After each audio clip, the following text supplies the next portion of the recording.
Karen Little and her husband founded the nonprofit Trap-Neuter-Return TNR group, Alley Cat Advocates, in 1999, based in Louisville, Kentucky. The group has altered over 60,000 community cats and has worked to transform the culture of care provided community cats in the region. The group altered their first 24,000 cats using a MASH-style spay-neuter clinic in a transformed janitorial warehouse. And in 2012, Karen was instrumental in helping pass an ordinance change that propelled the implementation of an extremely successful municipal return to field program, moving the city's save rate for cats to over 95%, where it has remained for the past 5 years. Since 2018, Alley Cat Advocates has held the citywide contract for Trap-Neuter-Return and all related community cat issues. In 2020, under Karen's direction, a successful capital campaign concluded with the opening of a community cat complex dedicated solely to the care and well-being of community cats. The complex houses a high-quality, high-volume spay-neuter clinic, as well as medical space for housing and caring for community cats needing extra care. And then we also have Dr. Katie Todd, who is a 2012 graduate of the University of Pennsylvania. She's been a volunteer with Alley Cat Advocates for over 12 years, first as a technician, then as a volunteer surgeon and board member, and she's now serving in the role of lead veterinarian for the organization. She also volunteers with the HSUS Rural Area Veterinary Services Program and Louisville's Pets for Life, both focused on providing access to veterinary care for underserved populations. Dr. Todd provides relief veterinary services across the U.S., both in high-volume, high-quality surgery, as well as general practice and emergency medicine. All right. Great. So let's go ahead and get started. Good afternoon, everyone. Thank you for being here. This afternoon, we're going to provide you with some information on the portion of our Trap-Neuter-Return program that's focused on recruitment and retention of veterinarians that has allowed us to grow our efforts into a successful, life-changing program in Kentucky. The hope is that there will be something in our work that you can take and run with that will help support a strong program using dedicated, excited veterinarians in your community. First, I'm going to provide you some information on our community, information on the state of animal welfare here, and also information on our group to help put into context our recruitment and retention efforts and ultimately our success. Louisville is a community of 750,000 people. 1.2 million people are in the metropolitan area. Louisville is the largest city in a largely rural, poor, and poorly educated but beautiful state. Louisville is located on the Ohio River, which forms the southern border of Indiana and the northern border of Kentucky. The 1.2 million people in the metropolitan area includes those communities along the river in southern Indiana. Our community's animal welfare groups are rather typical and may well mirror yours. They include a government-run municipal shelter animal control organization, a nonprofit limited intake shelter, a smattering of rescue and adoption groups, and Alley Cat Advocates, with Alley Cat Advocates being the only group devoted exclusively to Trap-Neuter-Return. These were the key players when we were founded over 2 decades ago, and largely remain the key players to this day in our community, with the only real change being the addition of a couple of Pets for Life-like groups providing veterinary care for underserved populations.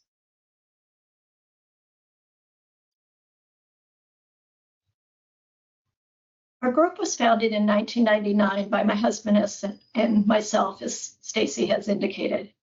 At that time, my husband was in banking and I was a faculty member at the University of Louisville. So we came to this position with no shelter background, no animal welfare background to speak of.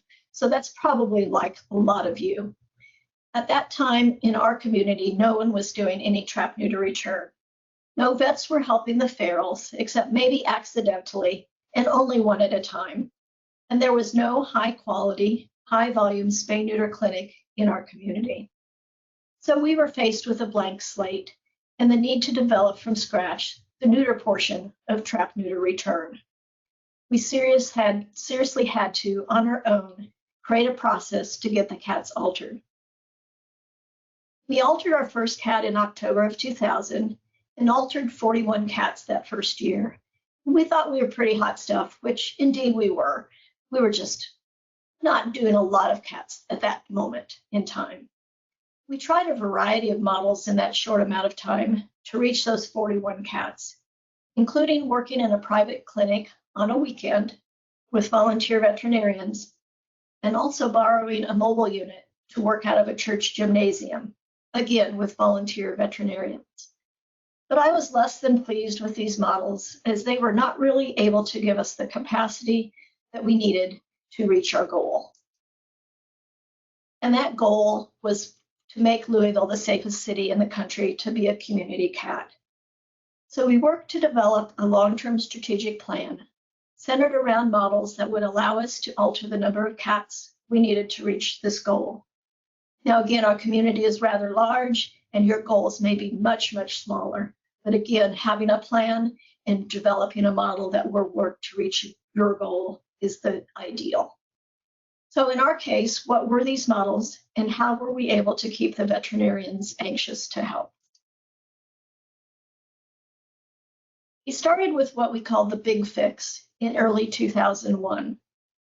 Briefly, our Big Fix was a once-a-month weekend event. It was held in a downtown, rented for the weekend, janitorial supply warehouse. We converted that warehouse into a MASH-style, high-quality, high-volume spay-neuter clinic. Surgeries were done on Sunday, once a month, with licensed veterinarians volunteering their time. The veterinarians typically volunteer for 3 to 6 hours on those Sundays when they helped. And we had a team of 8 to 10 veterinarians on each Big Fix Sunday. Fortunately, I had a pool of 20 veterinarians to draw from. And we used trained lay people to do every part of the process except the surgeries themselves. And for that, we needed 50 to 60 trained lay people each weekend.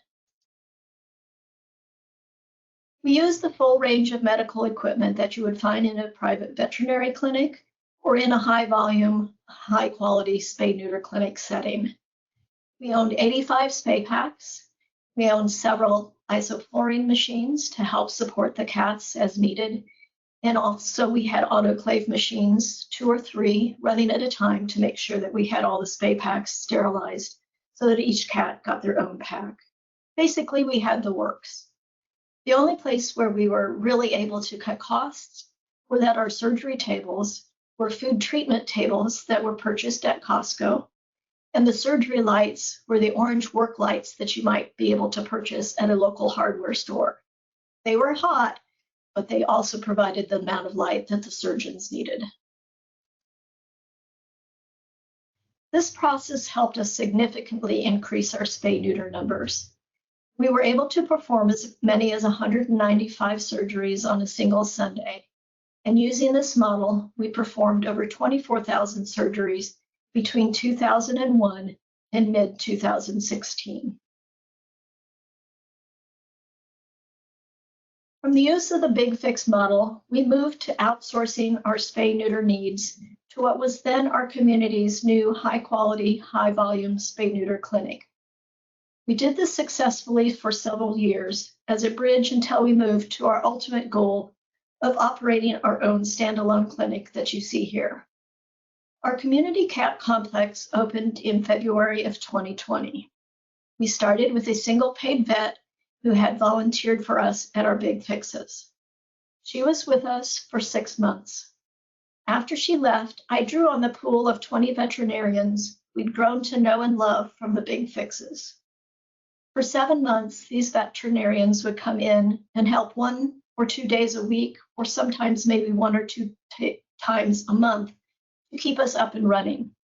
By this time, they were paid for their work with us. As they weren't high-volume vets, their speed had always been that of a private clinic veterinarian. Sometimes we needed 3 a day to alter the minimum of 40 cats I felt we needed to get done. This, of course, was very expensive. Fortunately, in February of 2021, we hired our current staff veterinarian and added Dr. Todd as our lead veterinarian. We currently operate 3 days a week and average 150 cats altered each week. Our staff veterinarian alters an average of 12 cats per hour and is able to alter up to 15 when our support staffing is at perfect levels. So I spent the time here outlining our growth and timeline for a couple of reasons. First, to note that it is a process, but one that can start literally today, and one that you can do. We aren't particularly magical. We weren't born knowing how to do this work, but you have all the support you need to get started literally today.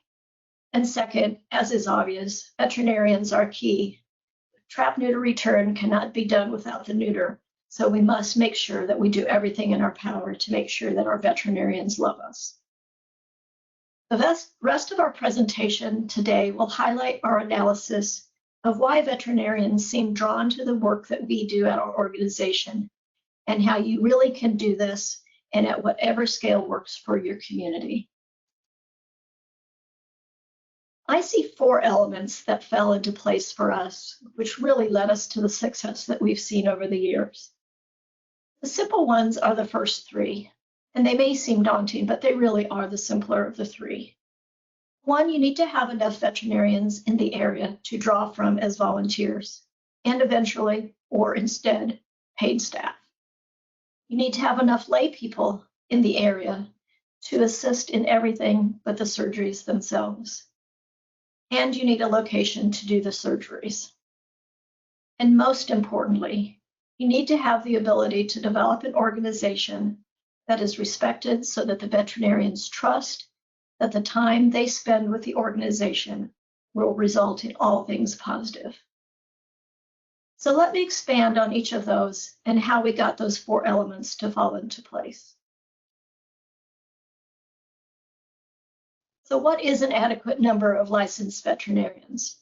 First, you can never have enough veterinarians on your team, so you need as many as you can find. Consider that some will be willing to drive some distance to help. In our area, up to 2 hours drive seems the limit, but this greatly expanded our pool to draw from. This will, of course, vary greatly from location to location.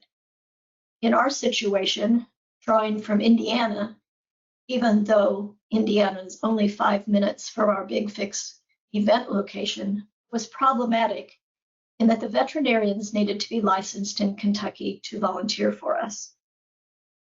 And please do keep in mind, just because we want to alter an average of 150 cats a month and then move on to altering 150 a week, if your community is smaller, aim smaller.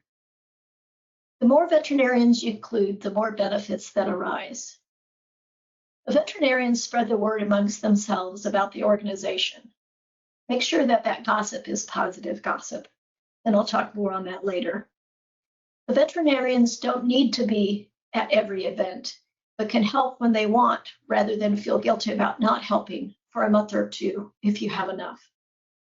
And as we grew to understand, the need changed over time from volunteering to offering to pay them, but the same veterinarians continued to be compelled to help and were ready to be called upon.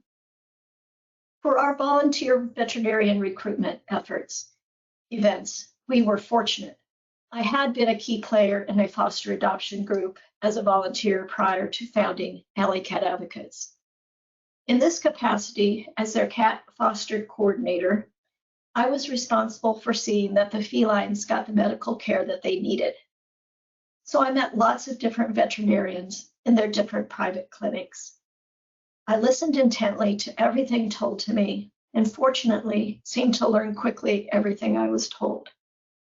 I was not a, quote, crazy cat lady, end quote, but worked to present myself as a professional in all interactions. I also was able to provide a level of care to the felines in my charge that wasn't common for rescue groups or even private clients. Veterinarians seem to like doing diagnostics and trying treatment options they seldom had the opportunity to try. I was that person who wanted all efforts made, and honestly, the veterinarians really seemed to appreciate that. And I also had the ability to recognize that when enough was enough, and that was also appreciated. And honestly, my complete lack of patience with volunteers who were along the crazy lines kept us from meandering down that road. Secondly, the relationships that I developed took me back into the, let me get back where we are. Sorry about that.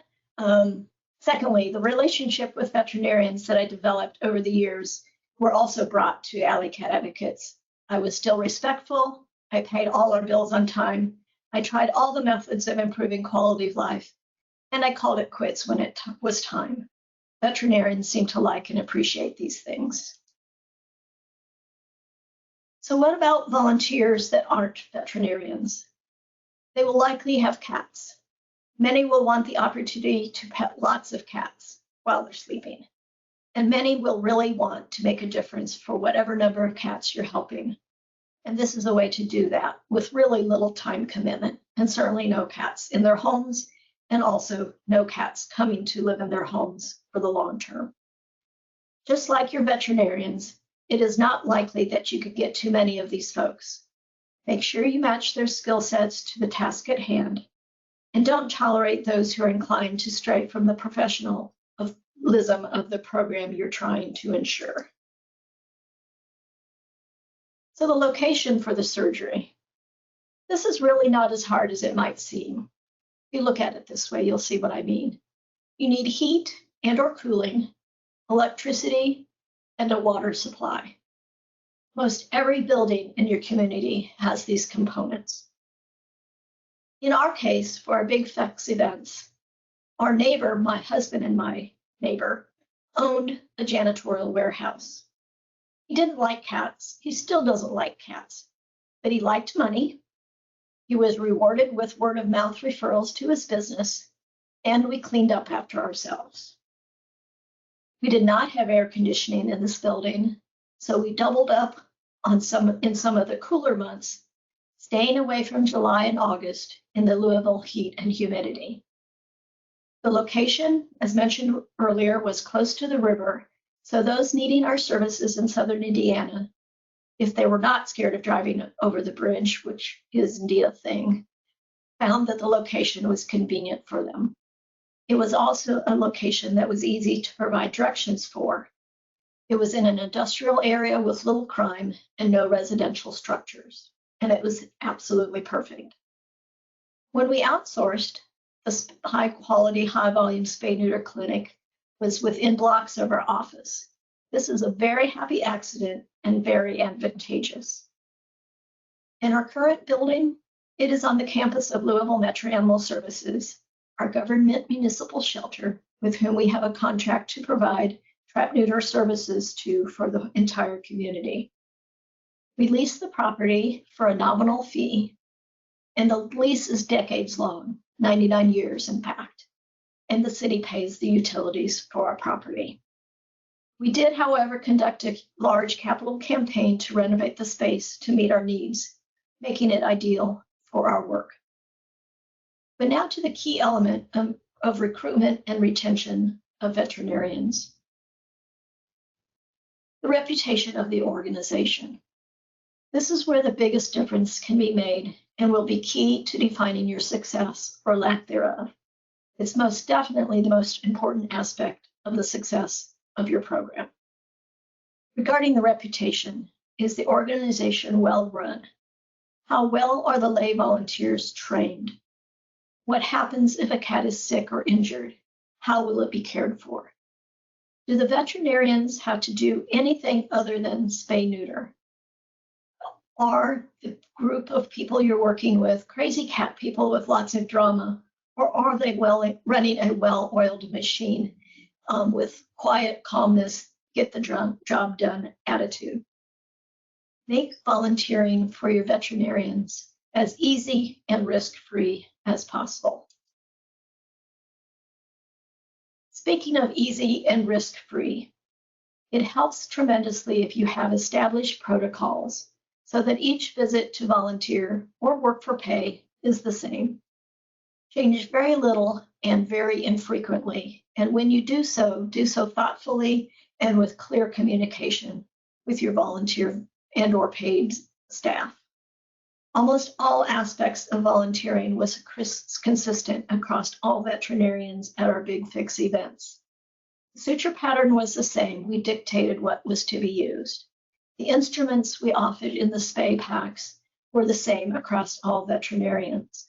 Sterility procedures were the same. Record keeping. We did lots of it, and the more detailed, the better. We also knew exactly what the hierarchy of decision-making was, and it was the same each and every time, especially regarding sick and injured cat decisions. The only two things that we changed at our Big Fix and allowed the veterinarians to participate in was to allow the individual veterinarians to use a suture type of their preference, which we provided them, and also logistically the table height, so that everyone was comfortable at the Spay tables. All of this speaks to the reputation of the organization. Consistency of care across all the cats was extremely important, and the higher the quality of care, the better. We did not want to have a reputation of being a chop shop or anything less than the highest of quality care being provided. Quality control in all aspects of the work was continually reviewed and improved upon when possible. For our Big Fixes, the vets came in and did surgeries, period. They didn't talk to clients. They didn't get paid by clients, or not paid, as the case may be. They didn't supervise staff or volunteers. They were not the ones making life and death decisions. And they didn't come or not come and feel guilty when they didn't volunteer, as there were enough veterinarians to share the load. What they did was almost as important as what they didn't do. They did talk medical cases with their colleagues while spaying and neutering. Many of the volunteer veterinarians came from single veterinarian private clinics, and they didn't have the opportunity to discuss cases with colleagues on a regular basis. But this space provided them a forum to do that. They also got the opportunity to practice their spay-neuter skills. Again, coming from a single practice veterinary clinic, single veterinarian private practice clinic, they didn't do very many spays and neuters. And so this gave them an opportunity to practice on lots and lots of cats. They also gained a reputation of caring for animals beyond what they did in their practices. Remember those 50 to 60 lay people that were volunteering? They knew who the veterinarians were that were volunteering to help. And because of the number of veterinarians we had to draw from, they did have the flexibility to volunteer on some Sundays and not others. And they all knew that they were making a difference in our community, and we made that very well known to them. So even with the stellar reputation of an organization and everything else perfectly in place, there are limiting factors outside of your control. Some individuals are just not inclined to be a volunteer or to work outside of their practice even for pay on an occasional basis. And that's fine. They can still bring value to your organization, but just in not the way that you intended maybe at the moment. And also the time to volunteer. Sometimes life priorities are not aligned with finding the time to volunteer. Doesn't mean that those life priorities won't shift over time. So again, use these volunteer veterinarians or pay veterinarians in the way that you can at the time that you can, with the possibility that maybe situation will change and you'll want them in other capacities at some future time. So your objective, it's pretty straightforward and it sounds simple, and it is more complex than this will make it sound. But you do want to make volunteering or working for your group the coolest, most rewarding, and most life-changing experience ever for everyone that's helping. You really can do this. Again, we're not magical. We just put the plan down and followed through and did the work that was necessary. At this point, we have plenty of time for questions. Dr. Todd's here to answer those questions, both as a volunteer layperson, which she was when she first started with us, as a board member, and now our lead veterinarian supervising all of the work in our clinic setting. I'm happy to have any questions that you have. Sorry, I digress. Karen, all you have to do is show me some nice pictures of cats and I start looking at them. They're just beautiful. Oh my goodness. I fostered a kitty that looked like the one just in the middle there. So perfect. I know. All right, let me one person says how Alley Cat Advocates started over 20 years ago is how I started 2 years ago. This is a huge inspiration for us. Do you have any tips or recommendations for approaching veterinarians and volunteers? I know you touched upon some tips, but just in case there's anything else you'd like to add. Well, I think that sharing with them the success or your goals, just being person to person helps a lot, not to be intimidated by the fact that they're a veterinarian. They're actually people too. And I think that we sometimes categorize them in our minds as different creatures, but they often really respond to and indeed truly do want the same things that we do. So they're not different. Share what your aspirations are, your challenges are. They may not be the one to help meet those challenges, but if you're open and honest about your challenges and your goals and treat them as humans and not some alien creature that you're hoping to sap the life out of, I think that goes a long way. One more question for you, Karen, and then I'm going to go over to Dr. Todd for a question. So what is the best way to pursue funding for these types of events? Our community is in great need, but we virtually have no donations. So recognizing that you need to run your organization as a business is really, really hard for Trap-Neuter-Return organizations. I haven't trapped for probably 20 years. I knew immediately that I couldn't spend energy trapping and bringing cats in if I was going to be raising enough money to keep the group going. So I backed away from hands-on except for development. And that meant attending every single workshop on development and fundraising in my community that I could find, whether it was through the Center for Nonprofit Excellence, often not having anything at all to do with cats or animal welfare, but just knowing how to fundraise in general. It's not a comfortable place for me to be, but I knew that if I wanted to provide money for diaphragmatic hernias, enucleations, amputations, in addition to altering 7,000 to 8,000 cats a year, I was going to have to bring in money. So we have a robust direct mail program. We have planned giving that we have always low-hanging fruit that we can work on, but we have a planned giving program. We reach out to our major donors, and less so nowadays than in the past, grant writing. Trap-Neuter-Return, Spay-Neuter is not as warm and fuzzy, cutting edge as it was 20 years ago and even 15 years ago. So grant funding is very challenging to get, but that's a part of the stool that I call a four-legged stool in which we raise money. We currently have 11 full-time staff members and 3 part-time staff. And that, again, can be sized down to the needs of your community. And for the first 10 years of our organization's history, we didn't have anybody who was paid. So you ramp up as you can and have the skill set to do so. But learning how to do development is absolutely critical because money is the only way ultimately you can get it done.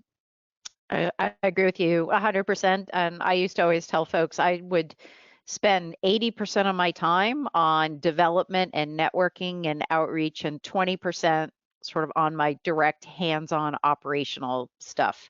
So many people don't think that that's the ratio that it should be. And I'm not saying it should be, but that's what worked for me. And that I would echo that. I do more work internally with the infrastructure of our organization, as large as it is now, than I would like to, because I really need to do 100% on fundraising and development. We can't move forward without the funding. And until we as an animal welfare world recognize the importance of funding, we really just don't make as much progress as we could when we step back and make sure that we're focusing our efforts there. Yep. So, Dr. Todd, if you could unmute yourself for just a minute, I'd like for you to share with our audience your journey and your perspective journey as you've went from being a volunteer student, volunteer veterinarian, staff member veterinarian. You know, what are the components in that journey that you had? And feel free to share the story that you think that we could utilize to basically create more of you. Sure. Can you hear me, first of all? Perfectly. Okay, great. So I began volunteering with Alley Cat before I went to vet school. I don't remember exactly how I heard about it, but I'm sure it was done in an effort to get experience for my vet school application. I didn't have a lot of animal experience, and I was working in a kennel, and I needed more stuff to put on my application. And so that's probably why I started in my early 20s. And then I kept coming back because the big fixes themselves were so much fun. It really is like a whirlwind experience, you know, 100 cats, a bunch of people. It's just, you know, if you've ever been involved in a MASH style clinic, just the camaraderie involved in that is kind of infectious, and it makes you want to come back. So that was early on. And then I went away to vet school. So I was actually out of town for probably 7 or 8 years. And when I came back as a veterinarian, I remember those times fondly. There were a lot of vets that I worked with that, some vets that I worked with that were volunteering with Alley Cats that reminded me it existed.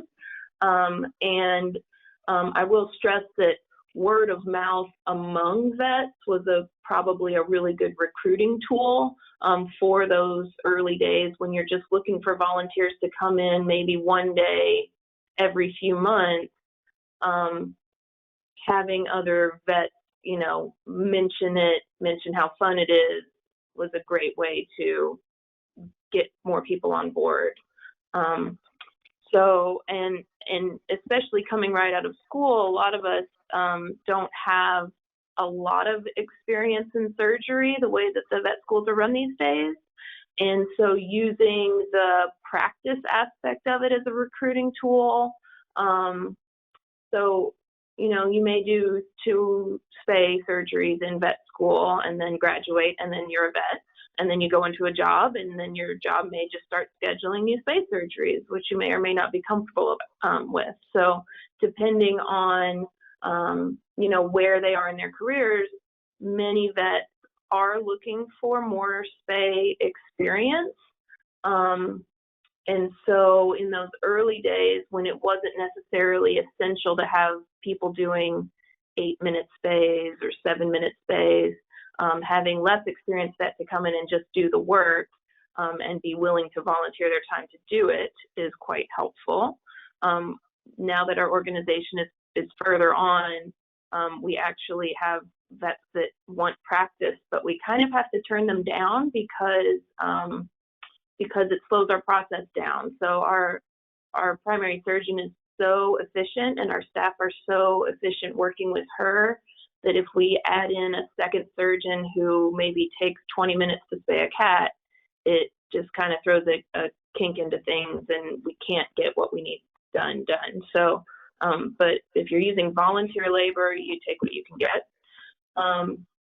And so, yeah, so I've always loved cats. I am a cat person. I love surgery. I love working with animals that don't necessarily have owners attached to them. And so all of those things come together in this organization for me. And then I just kind of have been around long enough that eventually I've been, you know, able to use more and more of my developing skill set to help out the cats here. So now my job is primarily, I've stepped back from the spay-neuter portion, and there are many cats who come through our process that have other problems, either medical or surgical problems, and we luckily have the leadership and funding to be able to try to deal with as many of those problems as we can, and I am the medical supervisor of those cases, and I'll perform the surgeries that are anything other than spay-neuter, basically. So yeah, I mean, in the beginning, it was all about learning and fun and helping the cats, and now I've just, you know, I have such a connection with the organization that I can't imagine not helping. So I don't know. That's how I came to be. Sounds good. Sounds like you really understood the mission of the organization and decided that was an important part of your professional career, that you be part of an organization that you believed in. And I know Karen stressed in her presentation that it's important that we treat everybody with respect and be professional. And so it's sort of kindred spirits in there, and sort of building the program from there. I have a couple of sort of semi-protocol medical questions that I'm going to pass your way to Dr. Todd. Do you give broad spectrum dewormer to all of your TNR cats? What's your worming protocol? So all of our cats receive a dose of not Revolution anymore, but whatever generic Revolution is cheapest at the time of the procedure. So that covers roundworms and hookworms. We do not deworm against tapeworms. We don't tend to see them as being a clinically significant problem. We used to give, the cats stay overnight with us and they're released the next day. We used to give a dose of pyrantel in their evening meal, but with the Revolution, it didn't seem like the pyrantel was adding anything, so we no longer do that. Excellent. All right. You actually answered a second question by someone was asking how long do you hold the cats for observation after surgery? And it sounds like, Dr. Todd, can you confirm you release them the next day? Yes. So our caretakers, there's a group of volunteers that works here in the evenings. So they will do a few things. So caretakers drop off their pets in their trap in the evening before they're scheduled for surgery. They're held overnight, they're fed, and then in the morning, you know, we usually do the surgeries between the hours of 9 and around 1 to 2 p.m. Then they are kept in their trap for the rest of the day. They are fed in their traps in the evening. The next morning, there's volunteers that look at them. And then the next evening, they are released back to their caretakers to be released. And so they end up being in our care for 48 hours. Am I saying that right? And so it's usually around over 24 hours since they've had surgery before they're released back to their caretakers. And then presumably they're just released back that evening to wherever they were kept. Last question for Dr. Todd. Question about LVTs and what they are allowed to do and not allowed to do. What are they allowed to do in your clinic and obviously in your state? So we currently don't employ any LVTs. All of our clinic staff are veterinary assistants. I think we did used to have one who had let her credential lapse, but yeah, so we, our staff, our vet assistants, they induce cats. We use the Humane Alliance TTD drug dosing chart, so they estimate waste and induce them based off of that.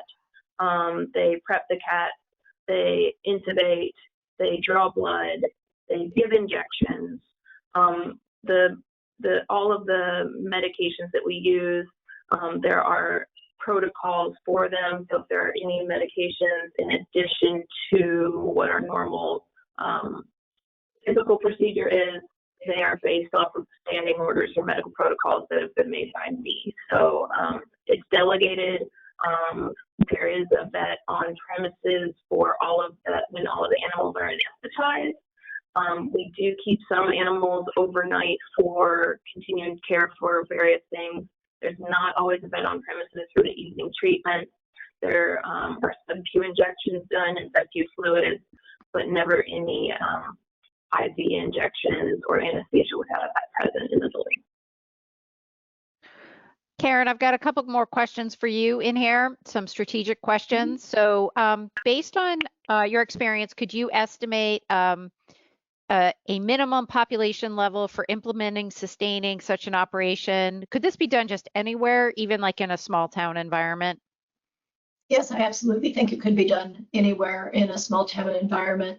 You just need to downsize everything by the fraction. If you want to do 25 cats or you want to do 50 cats or 12 cats, just reduce everything down to match what you need. It's absolutely reducible based on the quantity of cats that you want to safely provide surgery for. And a follow-up question sort of to that, or a strategic question, which is, you know, this person is asking, you know, at the rate you've been going, have you made a big dent in the stray population? Now, I understand you shared your statistics with regards to intakes in the shelter. Protocols change, behaviors change, so that may not be that accurate of a representation of what's going out, what's happening out in the community. So one question is, how do you determine how many cats you need to spay neuter in order to make a dent in the outdoor population? Number two is, you know, how do you measure that? Sure, there's some interesting anecdotal information, and I'll give you anecdotal because it's not written up in any research paper to date. But we've focused our efforts primarily or mostly in Jefferson County, Kentucky, which is the county in which Louisville resides. And I mentioned in the talk the counties to the north across the river, and also there are, of course, counties that are more rural that are contiguous to Jefferson County in Kentucky. And what we have seen over time is that the colony size of the colonies that we help in Jefferson County, where again, we've focused our efforts and it's been no cost forever. For the 24 years we've been doing this, we've not charged a penny for anyone in Jefferson County for our services. Those colonies are of much smaller size. We're talking, people call us when there's one cat in their backyard or maybe two. When we delve into the areas surrounding Jefferson County, and especially we've been doing some hardcore work in southern Indiana recently with some additional funding that we've gotten, we find that the colony size is in the 30 to 40 to 50 cat range. The cats are less healthy, and all the problems associated with larger colony size is present.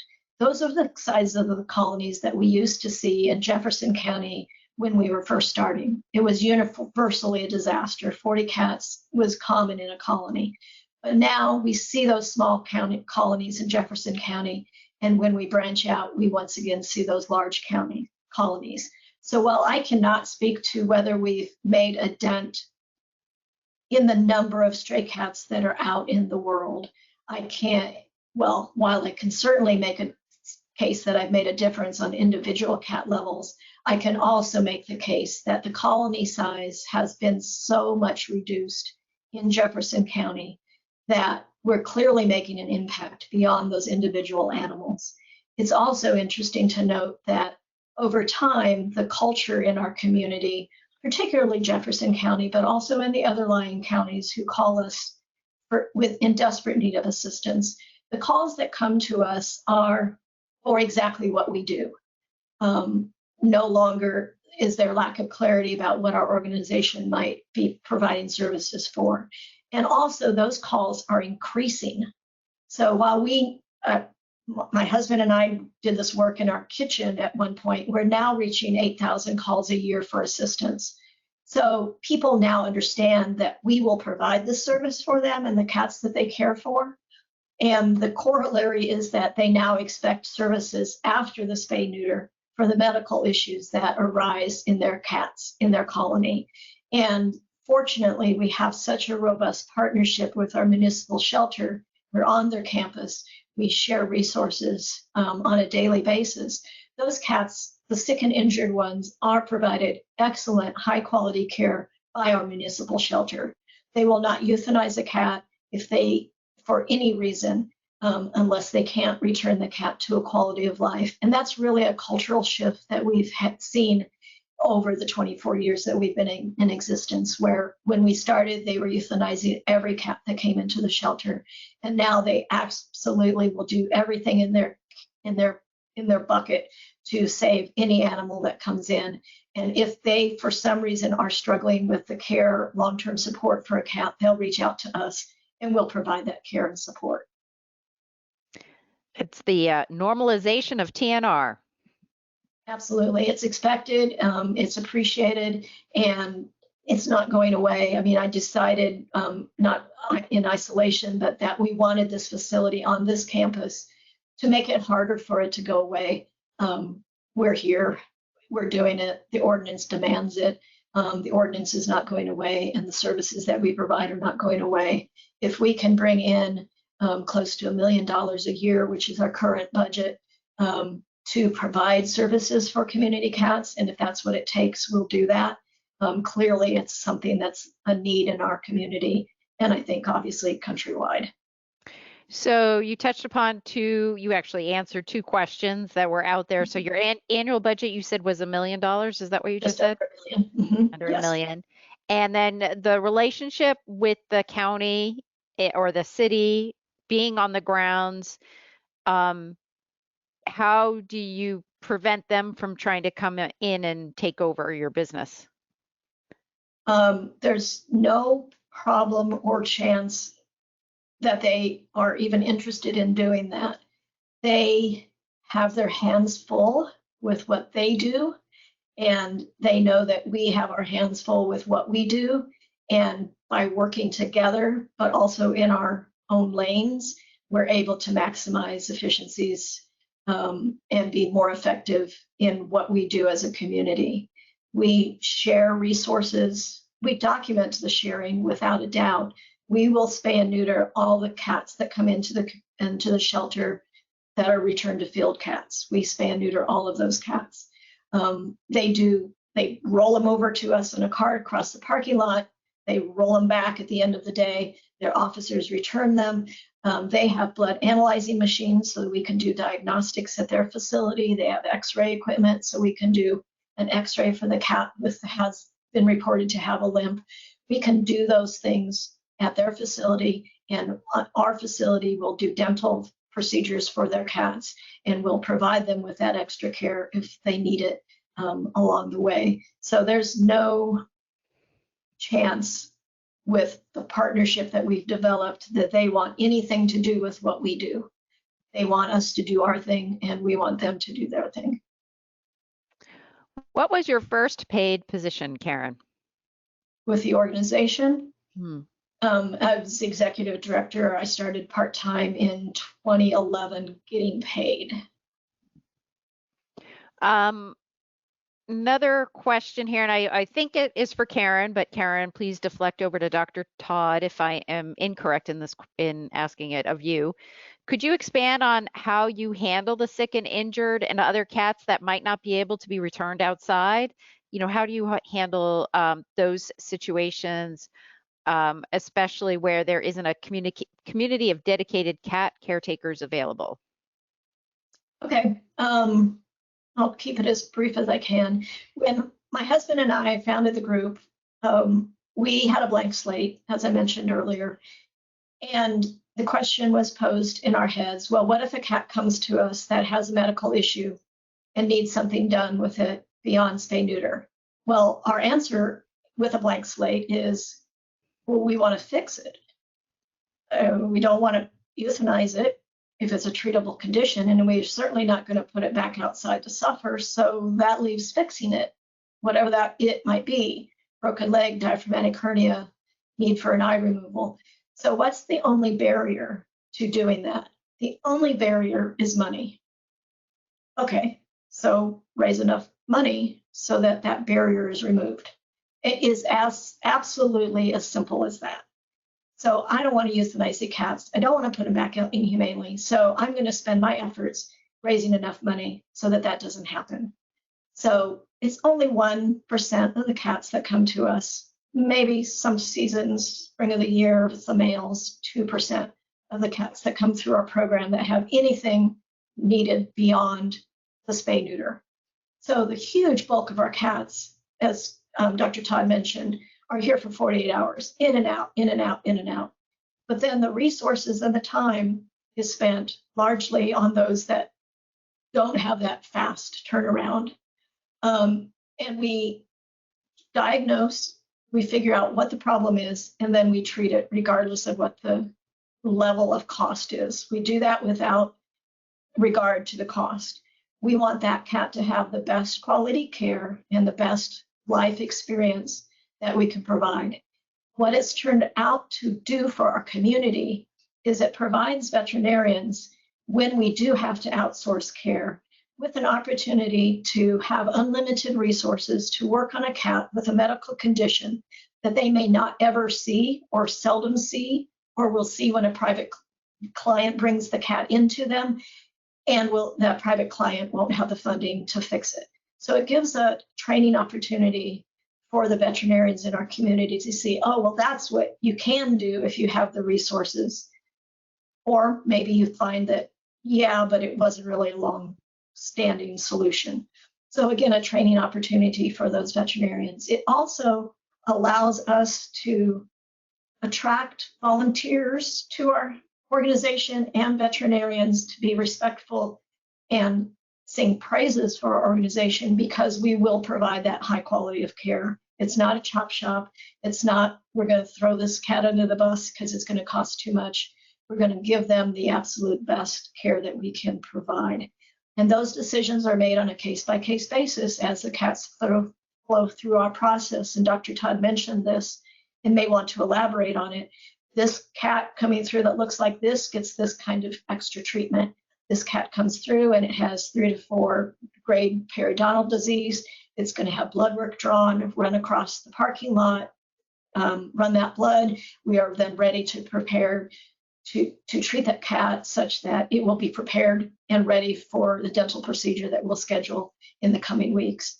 So that kind of, and again, a cat comes through and the caretaker's been saying that the cat's limping. And yes, something's felt by the veterinarian, so we'll take the cat while still sedated across the parking lot, get an x-ray, and evaluate what needs to be done. And that's done every single day that we do surgeries. Again, it's a small percentage of the cats that we help, but they're cats and they're important to us. So we do that, spend that extra effort and time, which is considerable for those cats. So you're making the assumption that that cat is coming in with the caretaker. So say it's a cat with a broken leg and you treat it, it's going to go back to the caretaker and they will do the cage rest and all of that kind of stuff. If there isn't, the group is challenging you on this one. If there isn't a caretaker out there or a clearly identified caretaker, what pathway does that cat take? And the secondary question, as you're saying, this is 1% of a large volume. How many cats do you snip a year? Okay. So all cats that come to us have a caretaker. They may not have been identified as such. So we may not know who a caretaker is. The cats that come into Metro Animal Services are the ones that we have the questions about, in that they may have come in because an officer brought the cat in. We may not know the name of the caretaker, but I would say in almost 95% of the cases, we do know that name. And of the other 5% of the cats, we absolutely know that they have a caretaker, or they wouldn't be in the healthy condition in which they are. Just because we haven't identified the person doesn't cause us pause. We are fortunate to have a facility where we can house all of those cats that need medical care.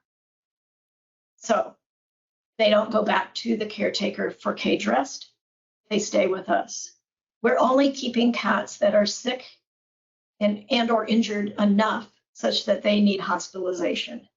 They need Dr. Todd to come in once or twice a week and evaluate their progress. Should we change antibiotics? Should we do this or that? Should we run more blood work because they're not responding as we expected them to? They're hospitalized cats. So those cats are receiving that level of care, the 1% to 2%. We alter around 7,000 cats a year at this point. Was there another piece in there? Maybe Dr. Todd wants to add. Yeah, Dr. Todd, do you have any comments? Yeah, I'll just say in the early days of the organization, before we had our facility, there was a small network of foster volunteers. Karen was one of them, but there were others. And then there was also a network of private practices that would provide that care. We've been lucky enough that when we did our build out of this facility, we included hospitalization space. So we have ward space for, I would say, 20-ish cats that, if they're here for amputation or a dental procedure or something like that, they may be with us for 3 weeks, 4 weeks, sometimes just 1 or 2 weeks. So they're here until we fix their issue, and then we move them through back out to their caretaker. We keep their caretakers informed, and they're kind of, apprised of the situation. But we provide all that free of charge. So the caretaker usually is just informed. They're not asked to do anything for that. There are some cats that cannot be humanely released back outside, but maybe we fix their issue. So then with the permission of the caretaker, those are transferred to the municipal shelter for adoption, to an indoor home. So there is a path, out, even if that path is not going back to their colony, although the vast majority go back to their colony. Yeah, for sure. I mean, 7,000 cats, you're not housing those. So it's a very low percentage of cats that you are having to hospitalize and rehab. Sure. And we have maybe in the busy season 5 to 7 a week that we keep. In like this week, we may have had 1 or 2 that we kept for a dental. So it varies seasonally too. Mm-hmm. Excellent. All right. Well, we're just about at 2 o'clock, and I was almost going to go down the capital campaign rabbit hole, Karen, but I think I'm going to hold off on that one because I know you had an exciting journey on that process too. So if folks are thinking about running a capital campaign, I will vouch and say that Karen is a valuable resource of the pitfalls and the challenges with regards to doing a capital campaign. But at the end of the day, you're very happy with your fantastic facility. So, that's the good news, right? Yes, absolutely. Well, Dr. Todd and Karen, I want to thank you both so much for joining us today at the United Spay Alliance Conference. And